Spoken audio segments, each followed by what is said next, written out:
listening to, you are absolutely listening to the George Espenlaub Show, coming to you live from the Funny Farm.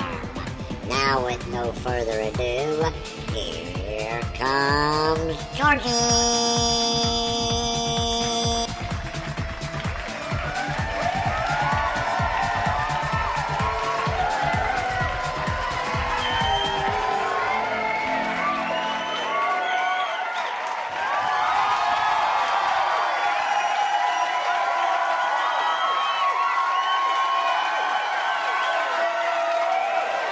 Thank you.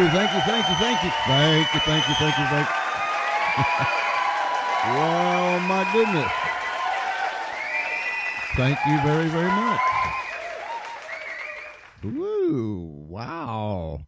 You folks here at the Funny Farm Radio Studios sure are wound up on this Tuesday evening. And it is evening here at the Funny Farm. Wow. We've got a great show for you tonight. What we're doing is we're going back and we're going to play our live stream show that we had last night here on the radio. A tremendous guest. Tremendous. I mean, just absolutely delightful. We had us a good time. We talked some serious stuff. We laughed quite a bit. We just had a flat-out good time last night with Kate Delaney. If you don't know who Kate Delaney is, Google her. Kate Delaney. That's K-A-T-E. Kate Delaney. D-E-L-A-N-E-Y. And you can read all about it. A.K.A. the Sports Princess. A lady that has tenacity. A lady that has grit. A lady that would not take no for an answer. And she has made her way into the sports world, and you're in for a real treat tonight.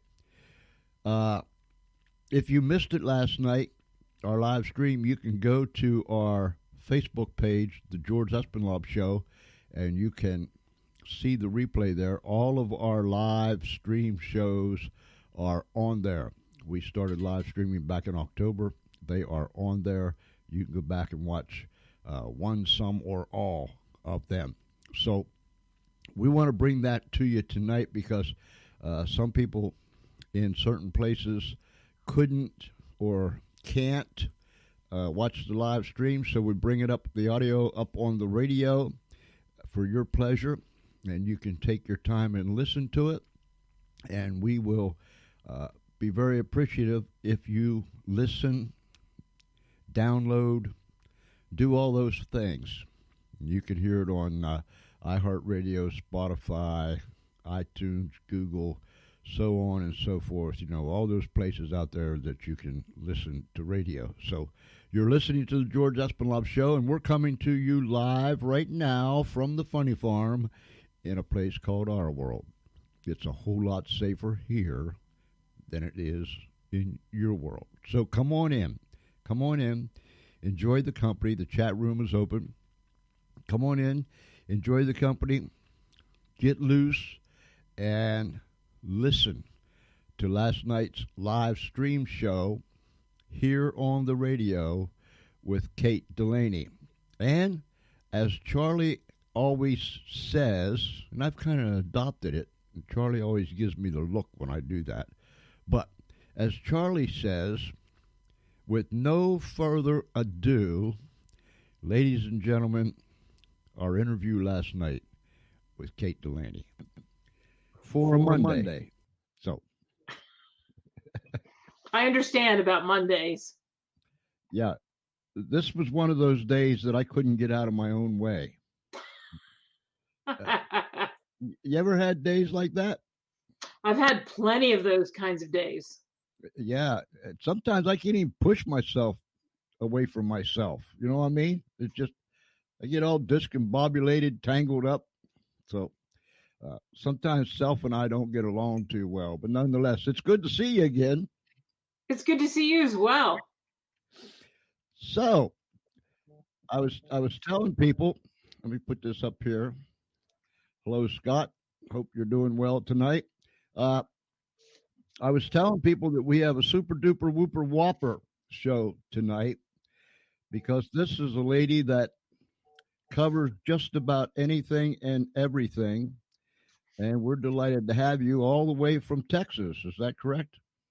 That's right. One of my many stops of Georgia. I grew up on the East Coast and I've lived everywhere in between. I think I've lived in every quadrant of the United States. So the South, the West, wherever. Wow. Wow. That's like I'm a rambling man, that song. But this, in your case, I'm a rambling lady. So, yeah. Yeah, Johnny Cash. Johnny Cash. I've been everywhere. And so, I don't always boast about that, but it's true. I've been everywhere. Maybe not the same places and the same dives as Johnny, although I love Johnny Cash. I've been in a lot of places. Wow. Tell us a little bit about yourself. Where you got started? I mean, where you grew up, where you got started, and all that good stuff. I grew up in Cherry Hill, New Jersey, so it's probably like 15 minutes from downtown Philly. It's right there, close to the Walt Whitman Bridge, I guess, not too far from the Walt Whitman Bridge. And I grew up in a family where my uncle played hockey. His name's Bernie Perrant. He was the goaltender for the Philadelphia Flyers. And I had an uncle who was a jockey, and his two sons are trainers. One of them actually was the trainer for a horse called Smarty Jones that almost won the Triple Crown.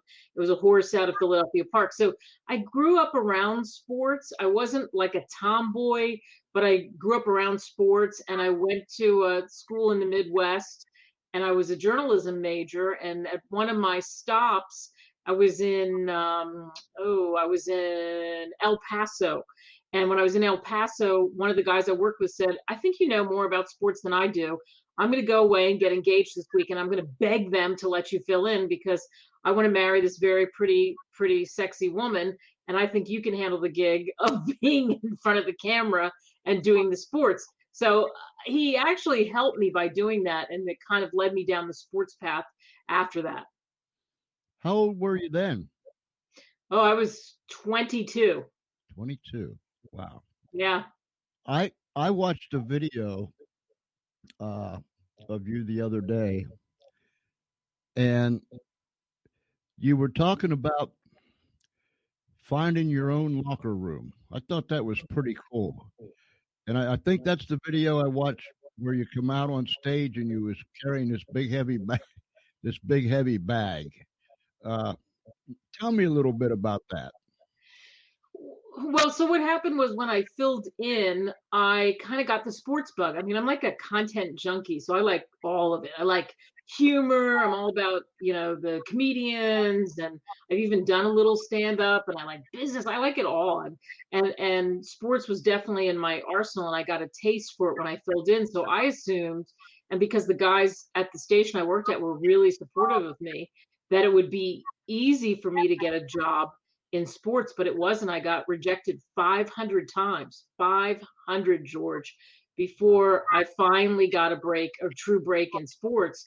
And it wasn't because men were denying me. In fact, a lot of men were helping me, but the men that were the gatekeepers didn't think a woman could really handle sports, because you'd have mostly men that would be watching where they really want to watch a woman doing sports, not just on the sidelines, but really running the show, being the anchor, or being, in the case of radio, the talk show host. Wow. There is and I've got some thingies up here. You can find Kate on her Facebook page. There she is. Go check her out. A lot of interesting stuff on there. I got some kind of squeaky echo going on here.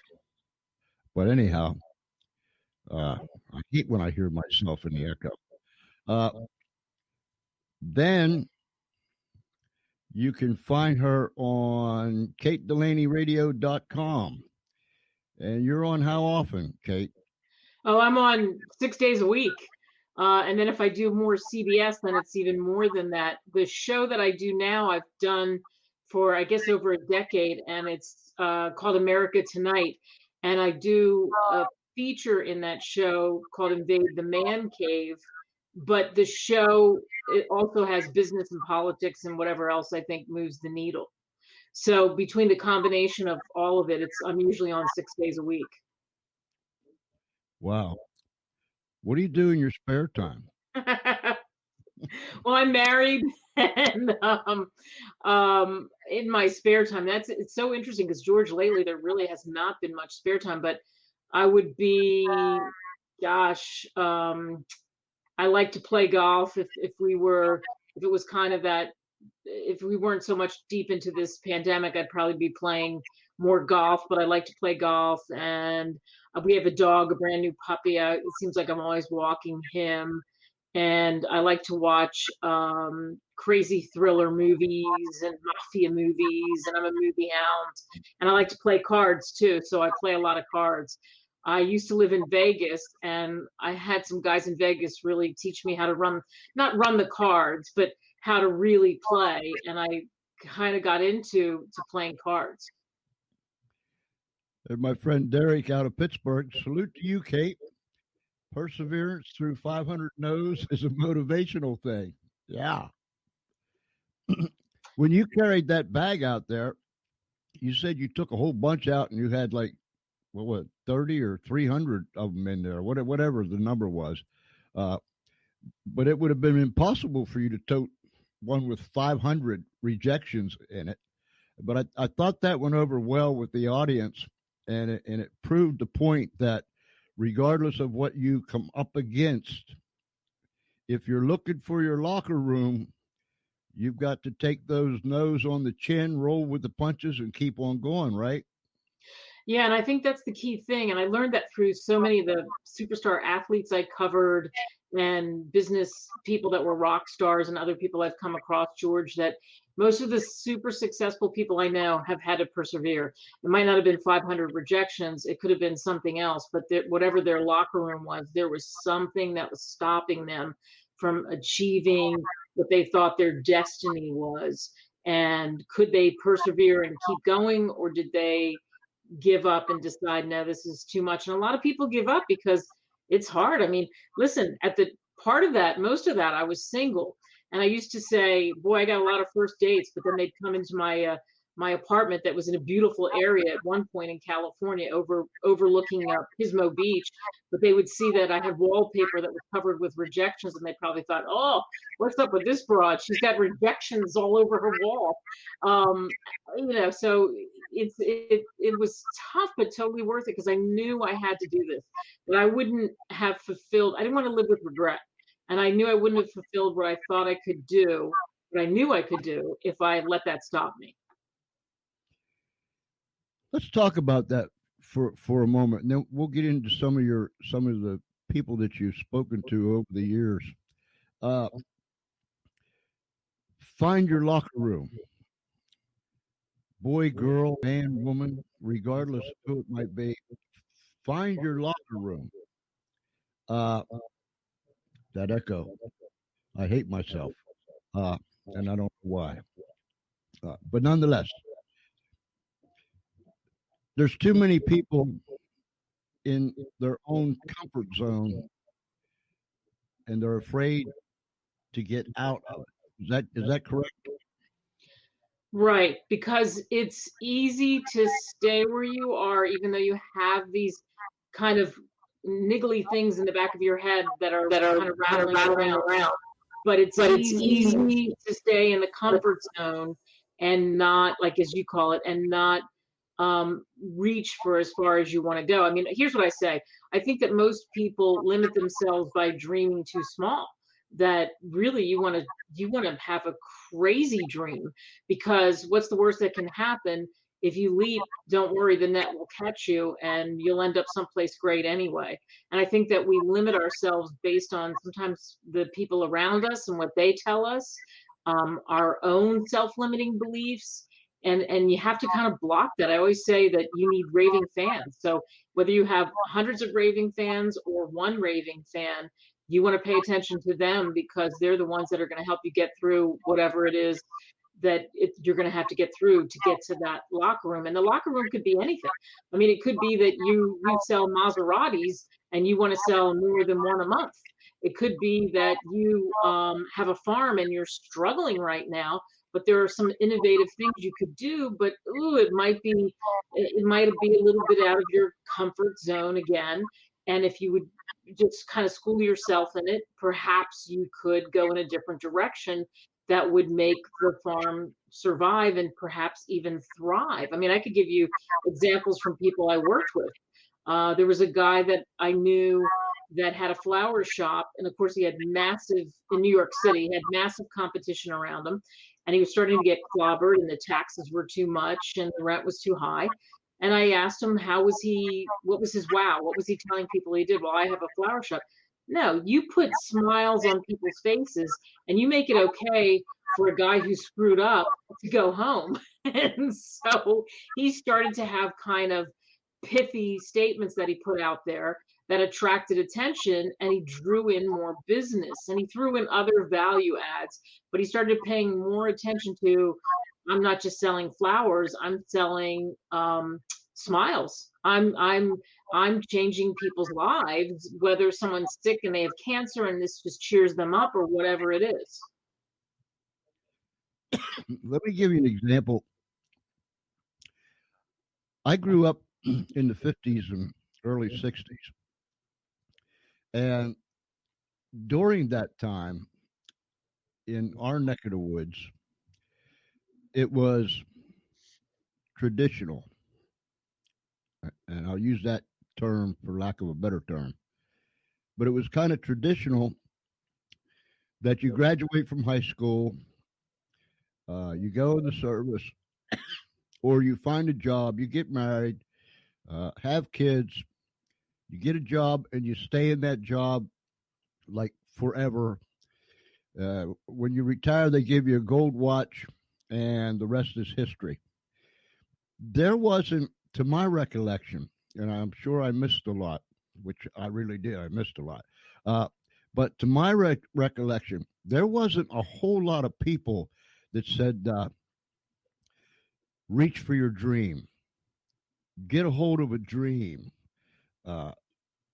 grab a star, and all those cliches. I don't recall of hearing that, if at all. I'm sure I did, but it went by me. But I didn't hear that. Here's how it is. It's cookie cutter type stuff, because we did this, you guys do this, and then the next people come along, they do that, and so on and so forth. And I look back now at people that I grew up with, that some of them went on to do very good things, some great things.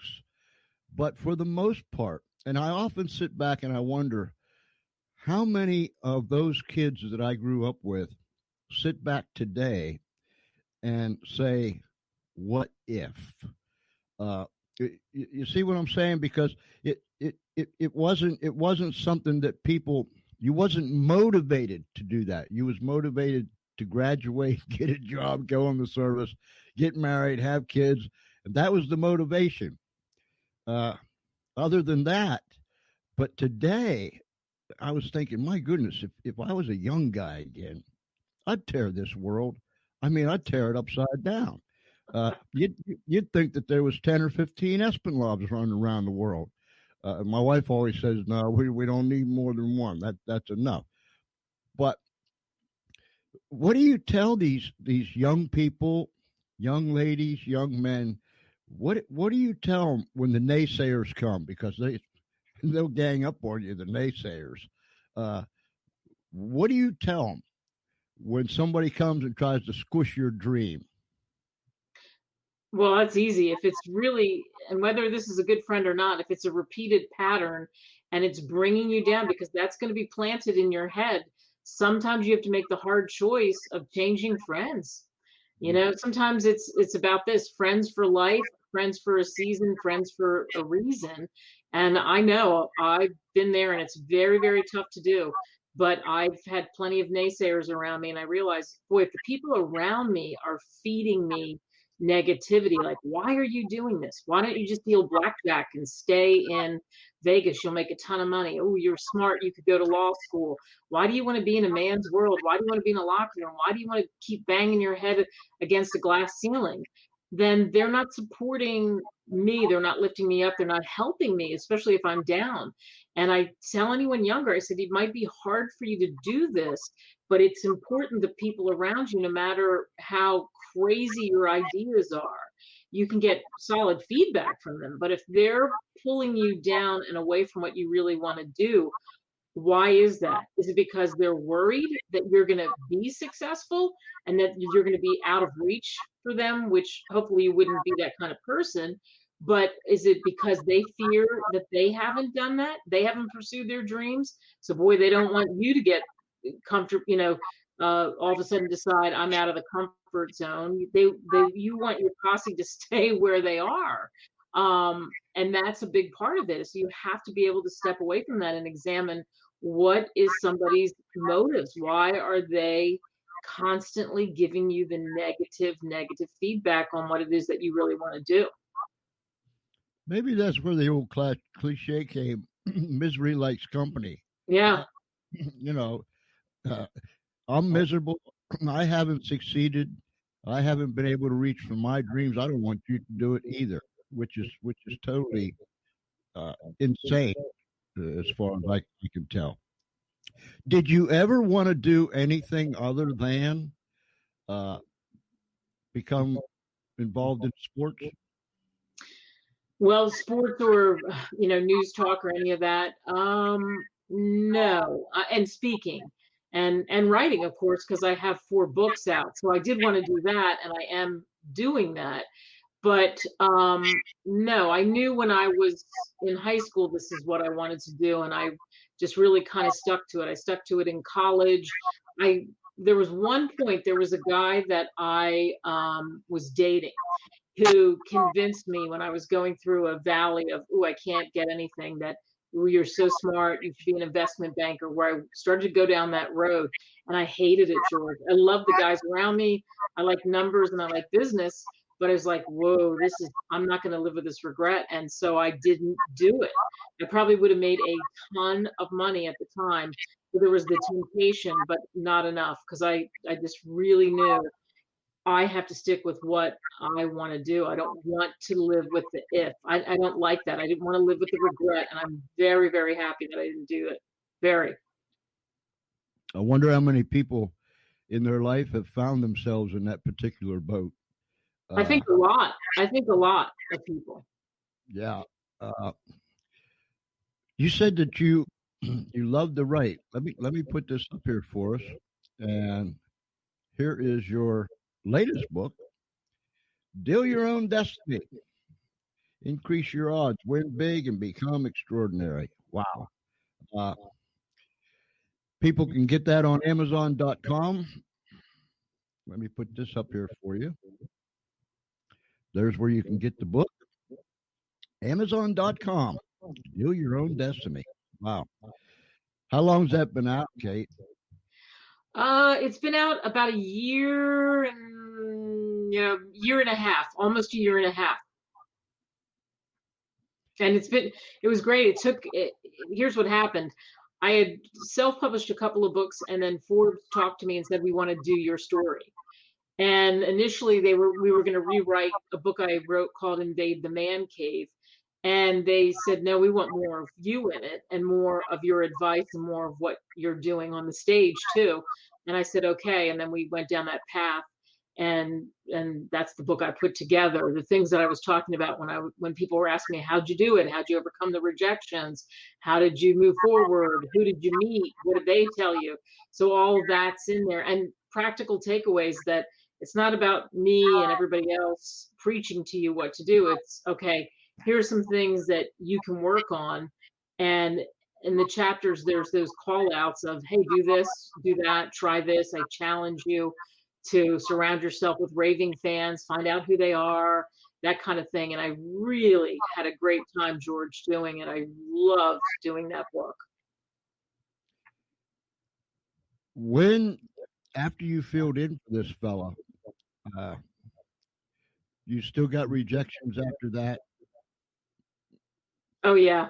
I mean, they just it's that I had that assumption that I did well, but there was no opening there. And I mean, even the news director at that television station told me, "Wow, if I have an opening, I would hire you in a second."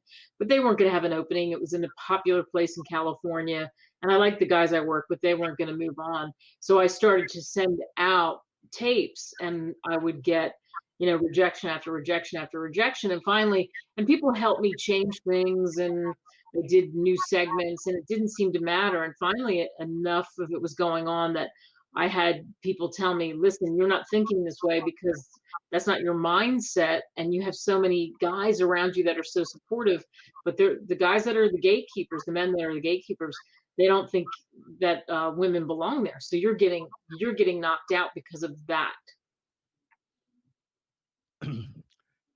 Did that make you mad? Yes. Oh, I say that, in that movie, The Mask, you see Jim Carrey, how his eyes get huge and he turns a different color.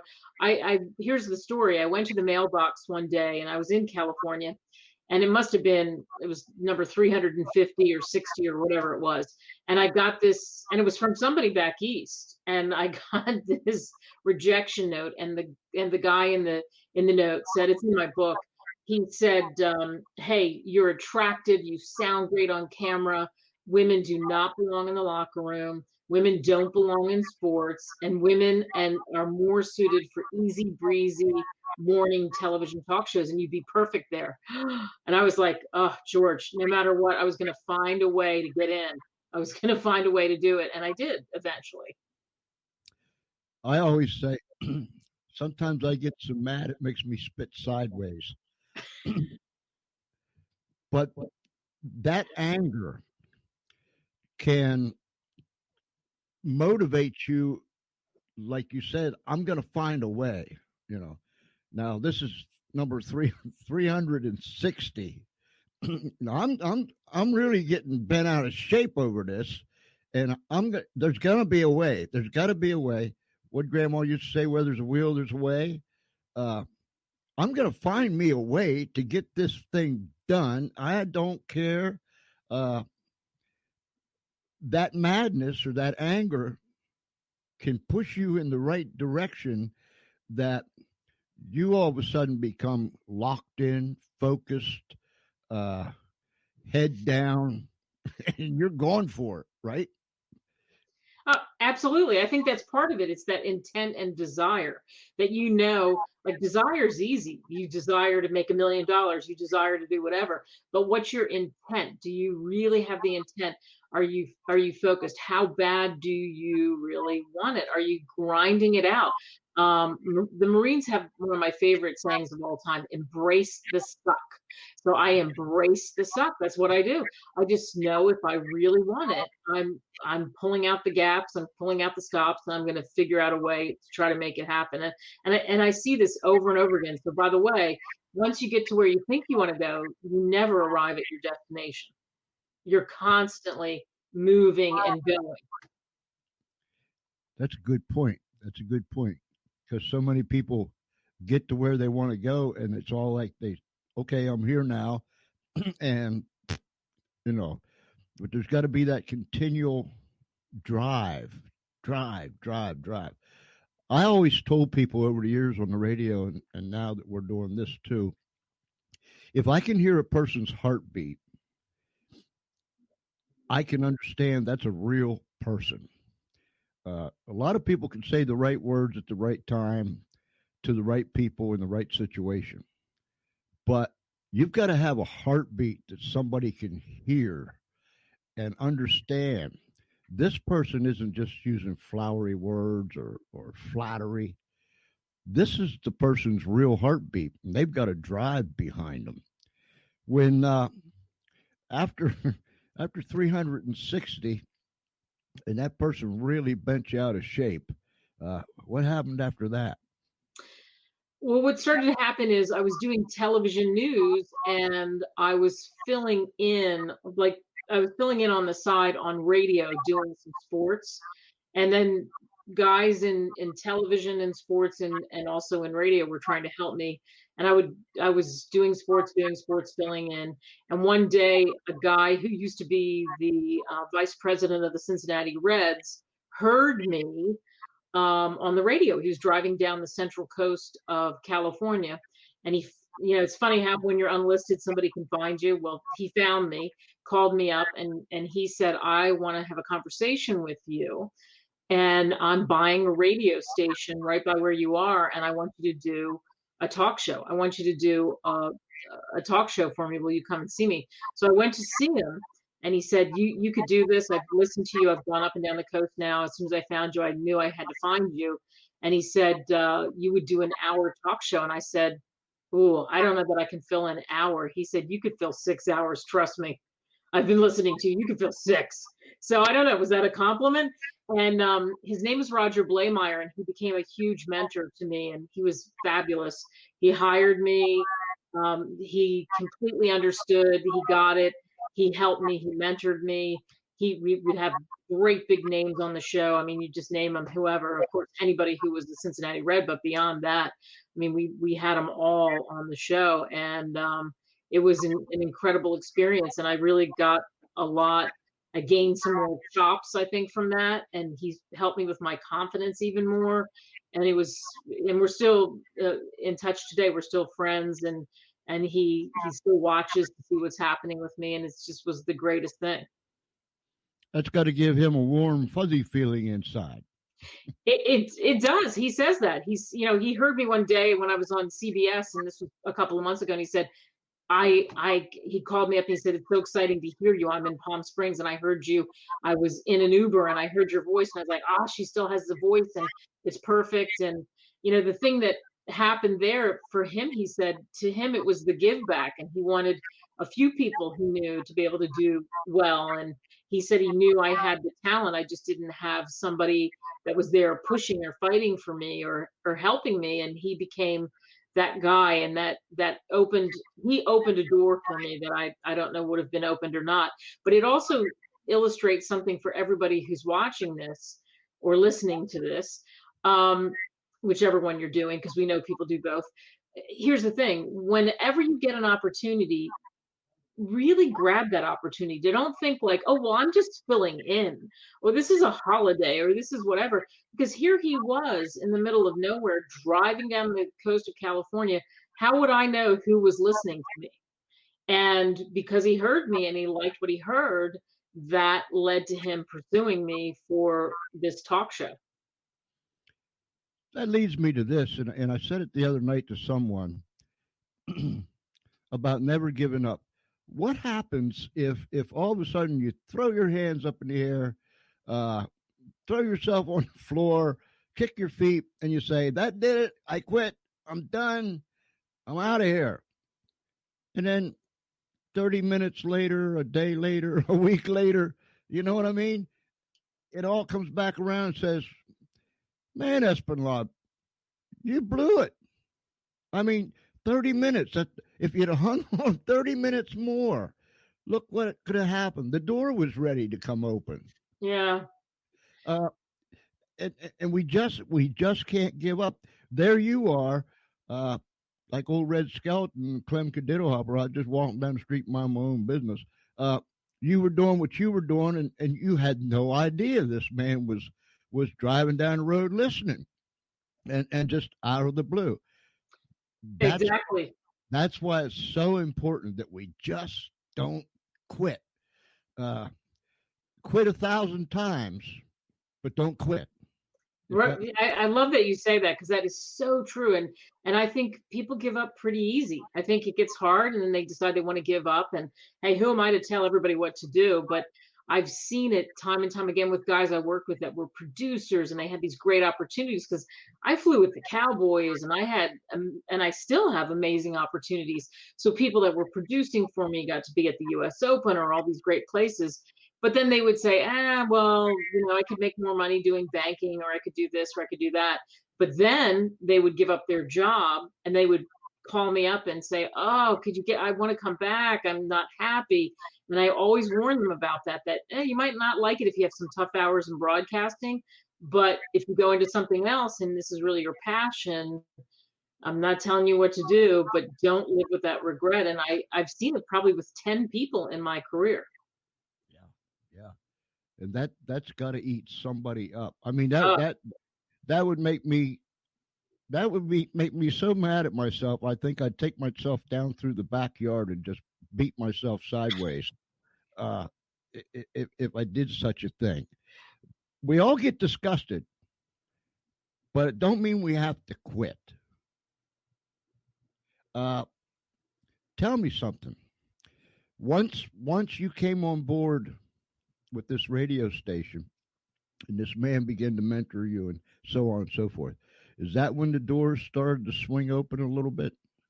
the doors swung open for me, realizing I definitely have this, I can do this, and in pursuing bigger opportunities, I know I can do it. So if I get whatever that job is, the next job is on the rung, I'll be okay. I can do it.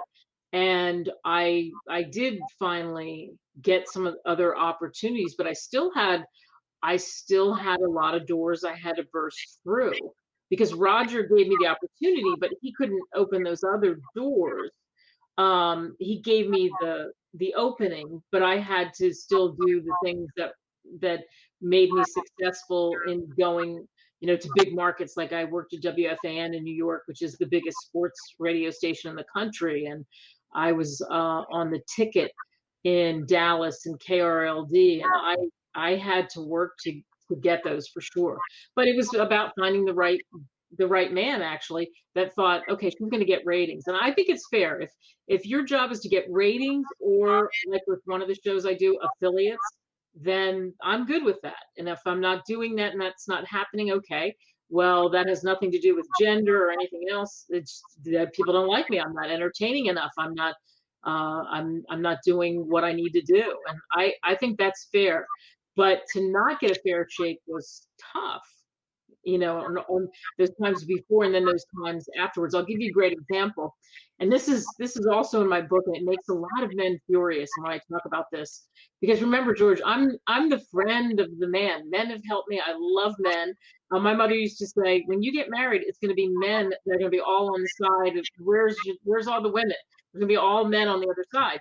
So one of the things that happened to me, and I thought this was going to be a huge break at the time, uh, it was a Fox that started up a network. They started up a radio network, and somebody I knew who the guy who was starting it up, and he had been in Dallas, and they told me get in touch with him, and I did. So I thought, well, at least I would have a shot. And I called him up, talked to him, oh, you're great, send me your stuff. And then later come to learn a couple of weeks later that there's names on the board. Some of them are pretty famous, people that you've probably heard of that are on NBC now and other places, and their names were on the board. They were all men, and then my name was on the board. And when they came to my name, there were three people in the room. One was a woman, and one was going to be the program director, a guy, and they both knew me. And then this GM. And when they came to my name, they said, oh, Kate would be great. She's easy talent. She's easy to get along with. She's got a big Rolodex. She knows people. The guys love her. And we could pair her with somebody. And they'd be great. They'd be a great duo. And it'd be a piece of cake. And they'd probably get ratings. And the guy said, I don't like women on radio. And I especially don't like them in sports. Erase her name from the board. So that was probably at the time, I mean, $175,000 gig plus whatever else that would have entailed. And I thought that would have been a really big break for me, because I would have had a network show, and it would have been real easy for me to slide into that spot. They were right about that. But he had a block about women, and I didn't know that because that's not what was portrayed by him to me. I mean, he even said she gets ratings, but see, again, that also shows you also don't know, for everybody listening, you don't know what goes on behind with the decision. So if you get rejected from something, don't assume you're sucky. You didn't have it, you weren't good. Right. They have a preconceived notion about whatever it is they saw on a resume or thought they heard about you or whatever it might be. And a lot of times you'll never, ever know what that is. or they have somebody in mind because it's a good friend of theirs, offspring or niece or nephew, and hey, there is nepotism, and if they're good and they get slid in there, you'd have no idea. That's why you didn't get the job. Scallywags. I'm at the age now that I'm at that. I don't care. I don't care age. You know what I'm saying? Uh, just flat out scallywags. And if there's anything I don't like, I never did like people that have plastic faces. I've told people to their face, don't get your face too close to the heat because it's going to melt. Uh, because that plastic face you got on, that's just a facade. The real ugly you is behind behind that plastic. But I'm at the point now, I just don't care. And these scallywags that hide behind this or duck behind this or scoot out around the corner for this and then let somebody else do their stuff. I just have no time for it. I'll give you, for instance, Kate.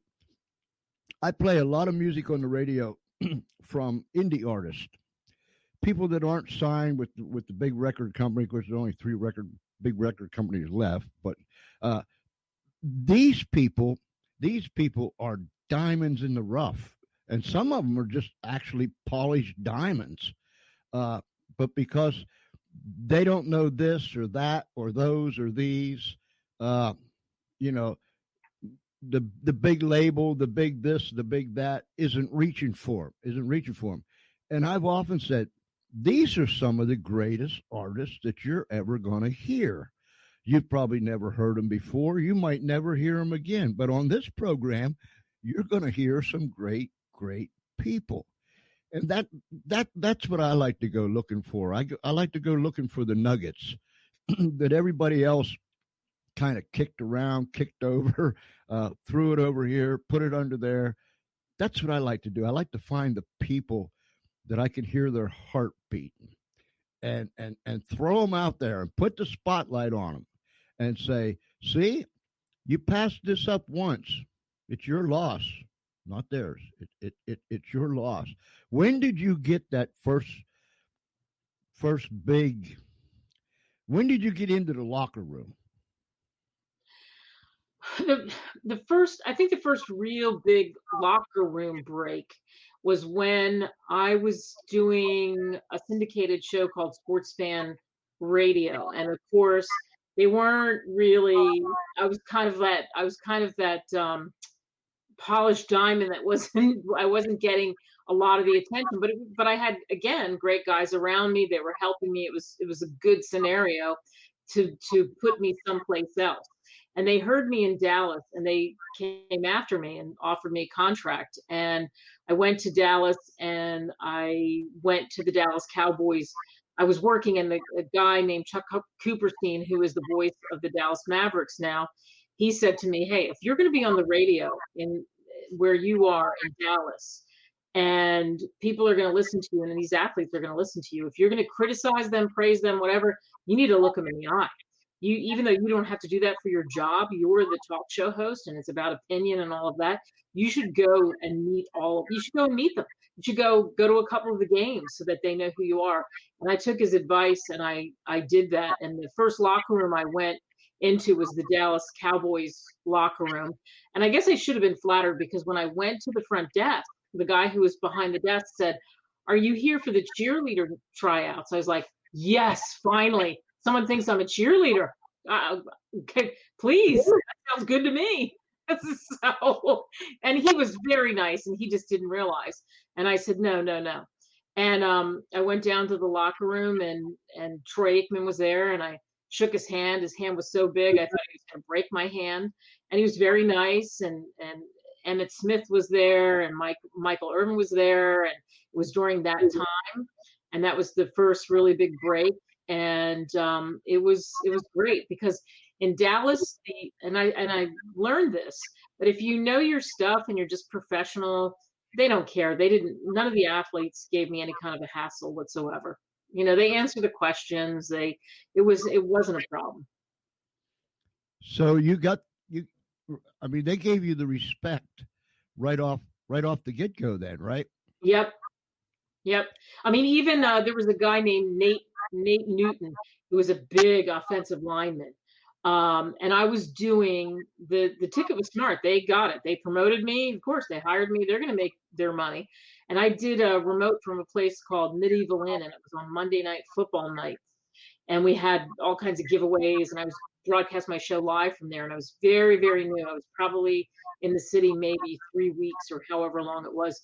And Nate Newton drove out to the remote. He didn't call anyone. And he said, I had to meet you. He goes, girl, I had to meet you. He came right up to interrupted the broadcast. And everybody's laughing. And I mean, it was good radio because he just demanded to come on the radio with me because he said, I got to meet this broad on the radio, blah, blah, blah. And that's how it really was for me. So the support was there. And I think it's because they figured if you have enough chops or bravado or whatever it is to do what you're doing, then we're in, unless you're ridiculous, which of course it wasn't about that. It was about backing up your opinion, saying what you thought, that kind of thing. And who was going to tell Nate Newman that he couldn't come in? Not at that time. He wasn't skinny then. He was big.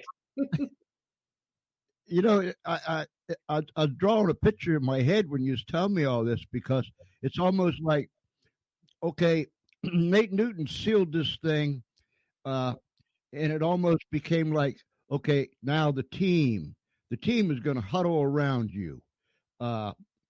You're one of us. We're one of you. Boy, girl, don't make no difference. This is how it is. That had to give you a warm, fuzzy feeling. It did, because I realized, again, that I had the passion for doing this. I wanted to do it, or why would I do it? And I felt accepted enough that, hey, I ended up flying with the Cowboys some of the time. I covered the Dallas Stars. I covered the Mavericks. I mean, because that's all what I would be talking about. And a couple of times, I would talk about being from Philadelphia, and they would give me so much grief about that. I told Roger Staubach, I had him on a show, and I said, we used to throw, and I said, he was before my time, but I said, trust me, I knew who you were. We used to throw footballs at your face in a tire. And he goes, oh, really? And so he used to joke me a lot about Philly and how hated that rivalry was between them and whatever. But so even the old guard and then the newer players and then the younger players coming up, as long as, again, I did what I was doing and paid attention to what was going on, and I wasn't frivolous. I mean, I was funny. I did Sports Jeopardy, and Barry Switzer was the coach at the time, and he wrote me a note that, thanks, I love Sports Jeopardy, because he was getting hounded because the Dallas media didn't like him. But, so I did funny things, and clever. I tried to be clever because I like the humor side, but I'd have players on, and I always, I think, got, probably for the most part, their respect. I was going to ask you a question. My one-half brain cell just went completely dim, Kate. But it might come back when that puppy goes out. It goes out. When it fires up, she fires up. You have interviewed literally thousands of people in your career. Tell me about just some of them. Let's see. Ooh, it's always so hard to do this because I'll tell you a good one. This was and this was thanks to a producer that worked with me that was being really aggressive. I was going down to spring training for the Texas Rangers, and she got me an interview with Ted Williams. And of course, Ted Williams hardly did any interviews, especially later in his later years. His son was kind of the gatekeeper, and they didn't do many interviews. They did an interview with Bob Costas on NBC and a few others. So I did an interview with him, and it was amazing. He talked about fly fishing. He talked about how lucky he was. He talked about, he didn't even want to talk that much about baseball, but he did. He talked about Marilyn Monroe. Just blew my mind. And I was in the Rangers office. They arranged that I could do my show from their office so I could hear. and pay attention to what was going on with him. So it was pretty exciting to do that interview because he was a legend, and it was at the tail end of his life and his career. Also, I interviewed, let's see, any of the tennis greats, Roger Federer, who I've seen play a few times, just a tremendous guy. I mean, there's someone who's worth a ridiculous amount of money and has crazy, wild skills. Will probably go down as one of the greatest male tennis players of all time. And this is a guy who pays attention to all the ball boys, throws them pizza parties, treats them right, doesn't act like, well, I'm on my jet and I'm going back. I'm Swiss and I'm so big and I hang around with Anna Wintour and all the big muckety mucks. And that was pretty impressive to see how he was normal. And I think that's what I look for. And I interviewed Joe Namath. We were going up an escalator together. It was at one of the Super Bowls, and he said, "Oh, I'll talk to you. Come on." He goes, "Ride this escalator with me." And of course, everybody wanted to be near him. So he was telling them, "Get away. She's talking to me. Leave her alone. Get away." It was just the funniest thing. So there were some funny moments that happened too during some of those interviews. And, Yankees, Philadelphia Phillies. I was a little kid when Mike Schmidt was the third baseman for the Phillies, and I interviewed him, and he was so nice. And he's like, "Oh, don't tell me you were 5 when I played, right?" And I was telling him how I just loved him, and I had his picture on my wall, and he signed a baseball. He said, "I'm going to sign a baseball for you. Don't throw this away." And he was kidding with me and kibitzing, and just to interview him, this was like my childhood, and it was so cool. So I feel really fortunate to have interviewed a lot of the people that I've interviewed. And some of them also rock stars in business. Richard Branson, who's just a cut up. I mean, if you try to play one up with him, he will knock you down because he has a sense of humor like nobody I've ever met. Have there been times in your life where Kate went home or back to her hotel if she was traveling and threw herself backwards on the bed and just grabbed her head and said, "I can't believe that this is really happening"? Have there been times that it almost like you stepped out of this world into that world and all of a sudden you can't believe it? I've had a few moments like that. You mentioned you mentioned the book, and when I was doing the book, it really hit me then. Because when you're in it, you're not thinking about it. You're doing your show, and I wasn't thinking about it. I'm just thinking about having a good show because it was one show, then another show, then another show, and who's the guest, and what am I doing, and what am I prepping for, and what's going on. And I think when I took that look back, and I started to see the publicity, and I was on a couple of magazine covers where I was like, "Whoa, wow, I really lived what I said I was gonna live." And it's that happened. And then when I was on that big stage that you saw, it was Leader Cast, and they were all rock star women that were behind me. They called me up and asked me to open. I thought, wow, open when you have these billionaires row, and we're all friends with Oprah. I think I'm the only one in the whole thing that doesn't know Oprah. And when I did that hit me too, because I realized, and it was about the things that had happened in my career and what can I show you that could help you. And that day hit me pretty big too. Thousands of interviews, 15 Super Bowls. Uh, that in and of itself is amazing. World Series, tennis, U.S. Opens. Have you ever had the opportunity to interview Tiger Woods? One time, it's funny you asked me that. One time I did, and it was in the beginning of my career, and he was already pretty much a superstar, and he had entourages around him, but not quite like he did after he had a bunch of more masters under his belt. And I had a chance to interview him. They pulled him aside at the Byron Nelson, and that was in Dallas, and I had a chance to talk to him, and he was really nice when I talked to him, and we just chatted about what he had done that day and whatnot. And he was friendly and, answered the questions, and it was a good experience. It was for maybe 5 or 6 minutes. I mean, now pretty much it's like Jordan Spieth or Dustin Johnson or any of those guys. They're all in situations where you have a whole room full of reporters or a handful of reporters, golf writers, radio people. You don't get as many one-on-ones. This coronavirus, I call it the thing.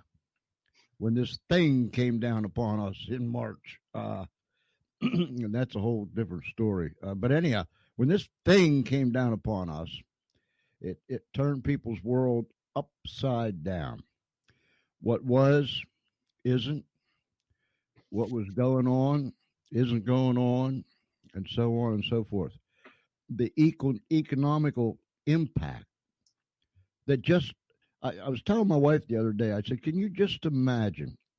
I said, let's use baseball because I love baseball. Let's take baseball. I said, from spring training, when they go south, those towns, those cities, those vendors, hotels, the whole schmear, they depend on that money. Now all of a sudden, it's gone. And then they move into the season. They come north and go to their home fields. And the enormous impact, restaurants, traveling, everything's like a big domino effect. It just keeps going down, down, down, down, down. There has been some devastation dealt amongst maybe not so much the athletes themselves, but the people that depend upon these things, and so on and so forth. Have you been able to look at that in your travels or during this time of this epidemic? Oh yeah, it's terrible. I mean, you talk about the little guy, I'll say, for lack of a better way to describe it, but you think of baseball's a great example, 80 plus games at home, where if you're a vendor, you could be the guy walking up and down, killing yourself selling hot dogs, but that's good money and tips, and that's putting kids through school, and that's paying for extras, and now all of a sudden, poof, it's gone. That hit them really, really hard. And there are a lot of vendors. There are a lot of people that, even if it's t-shirts, hats, it can be any aspect of what the game of baseball is. And that was pretty crippling to so many people's livelihoods, so much so that some really super, I think, smart and giving athletes who knew they had a lot of money and had a lot to be grateful for, tried to support some of those people, like to give some of their salary to them so that they would make some money during a time where they weren't going to make any money. And we don't know how long all of the thing is going to last, as you say. So who knows how long that continues. And it is crippling, and sports really took a kneecap. I mean, in so many ways. And it's all the people surrounding the game, people who, the parking lot attendants. How many of those? Think of all the major league teams, all the cities. Then think of the minor league teams. And then also the same thing there in these small towns where, hey, if you're making an extra 20, even 30, even I talked to one vendor who was putting kids through school, it was 80 grand. He was killing himself working, but it was worth it because he was getting his kids through school on the second job. And now all of a sudden that's gone. That's tough. Heartbreaking. Then you think about the emotional, the mental effects that this has on people just like that. Devastating. I mean, there's so many avenues to go down. There's no one in society that hasn't been touched and affected by this thing. It's just devastating. Let me ask you this question. Our whole American culture has been football, basketball, baseball, the whole 9 yards. Every one of us grew up with sports, whether our favorite was one or the other, but we were all in one way, shape, or form involved in sports. It's just our culture. There was something about, and I grew up not far from Pittsburgh, so I would go to Old Forbes Field, and I got to see some of the greatest. The Willie Mays and Henry Aarons and uh, Lou Burdett's and Warren. I mean, I could just name them, name them. But it was like you could step out of this world over here and step into the baseball arena, and it was like that world went far, far away. And now for the next several hours, this was your world, and you didn't want to come out of it. It was a time of people that just could leave all their earthly problems out there and come in, sit down, relax, watch, cheer, get involved, so on and so forth. And now it's not there. The noise of the crowd, the smell of the hot dog, the smell of the grass, the dirt, it's not there. Do you think somewhere along the way that politics got involved in sports, or sports got involved in politics, and it's kind of made it somewhat yucky sometimes? Oh, absolutely. And then some of the decisions that are made, instead of, okay, you deal with the game and all the nuances of the game and all of that. Now you throw politics in the middle of it and make it walk, or am I walking a tightrope, and do I have to choose a side? Because I think politics is like sports now. It's you against me, us and them, that's it. And the same thing, but it used to just be you painted a great picture, George, that you could escape from all of the other noise by being involved in sports, and you could argue about let's say it's baseball, strikes and balls. You could argue about things that happen. Was that really a home run inside the park, whatever. Now it's beyond that. Now it's so much more. And some people would say, well, yeah, it's about time, because what about what's happening in our culture? But then on the other side of it, it's also torn at the fabric of, gosh, can we just go and when can we just go and watch the game? That's why I got hammered by a post I made about Major League Baseball, saying that, hey, they're trying to do this right by going back even without fans, because at least you can escape in your mind by watching some games or listening to it on the radio or whatever, and we can get back to that. And I got hammered by a few people saying, who cares about sports and who cares about it now? We're in this pandemic. And I'm like, yeah, mentally, we're all getting hammered. We need to escape. It's better for us for our families and for the people around us, just in general, to have some kind of an outlet, and that's sports. So I think it's good. Kate, I grew up, we had one radio or one television station and an outside antenna that somebody had to go out and turn it, and everybody else holler, okay, hold it right there. But we had one. Saturday afternoon, the baseball game come on, and Dizzy Dean and Pee Wee Reese was the guys that called the game. But it was purity. It was pure baseball, pure football. Yeah, and you're right. You go to the baseball game and holler at the ump. You're blind, and you need 3 pairs of glasses, and you'd argue with the people that was rooting for the other team. Now that's all gone. It was all release for us back then. Now there's no release. And when you said we could watch a game, listen to a game, I can remember we listened to a lot of baseball games on the radio. Somebody's sitting on their porch, they'd have the radio on. We'd be listening to the Pirates. Kids would have transistor radios. We'd be listening to Bob Prince, listening to the Pirates and stuff. And on a clear night, you could get a New York station. You might hear the Yankees playing, or something. That's when you really got lucky. Or a St. Louis team, But it was all purity. And there was no muckety muck in it. It was just all pure. Take me out to the ball game. Take me out to the crowd. And that's what it was all about. And personally, I think that's what it should be. It should be a place that we can go, another world that we can go into and shut out the noise and all the hammering that goes on out here. Enough is enough already.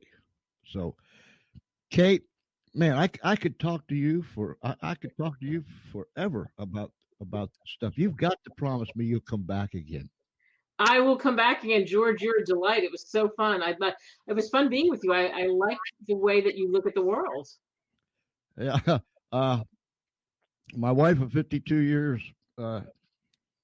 she has a whole different outlook on what you just said. And that's a great compliment. That's a great compliment. But it is. It's been so much fun. So much fun. I wish you only the best. I really do. Uh, you just keep going out there and just getting it done. And young people, old people, somewhere in between. If you're watching and listening to this tonight, or you watch a replay of this, please remember, put your head down and just plow through. Plow through. Don't take no for an answer. Don't let the naysayers bite you in the butt. Just go for it and have fun. If that's your heartbeat, go for it, because you won't be happy until you do. And when you plow through something, then you look back and think, man, that was tough, but you know what? That was fun. I'd like to see the looks on some of those people, some of those rejectionists that that either told you by voice on telephone or in notes and letters, nah, just totally rejected. I'd like to see the look on their faces as Kate plowed through and made it step by step. That would be one of those TV commercials that would be priceless. Absolutely priceless. Kate, thank you. Thank you so much. Thanks, George. Ladies and gentlemen, boys and girls, friends and Romans and countrymen, whether you're down the street, around the corner, across America, or somewhere around this great big world, thank you for taking the time to spend this hour with Kate and myself and this whole crazy bunch here behind me at the Funny Farm. And Wednesday night, we'll be having my friend Peter Acola out of Massachusetts. I call him the Music Man, and he is the ambassador of goodwill. A lot of things I can tell you about Peter that he's done for a lot of people in his area during this thing that has fallen down upon us. He has uplifted so many people with his music, with all the kind things that he's done.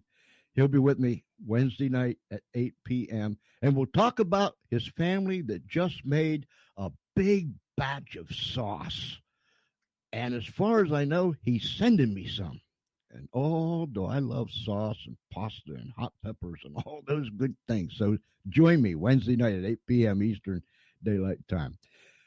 All righty, Kate. Hats off to you. Cheers and all those good things. And I'll be anticipating that you come back soon. Good night, everybody. God love you.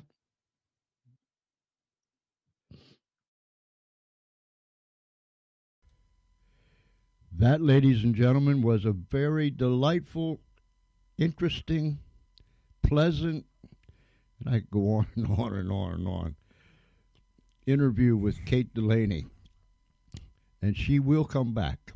She will come back. I trust that you will come to Spreaker.com. That's Spreaker.com.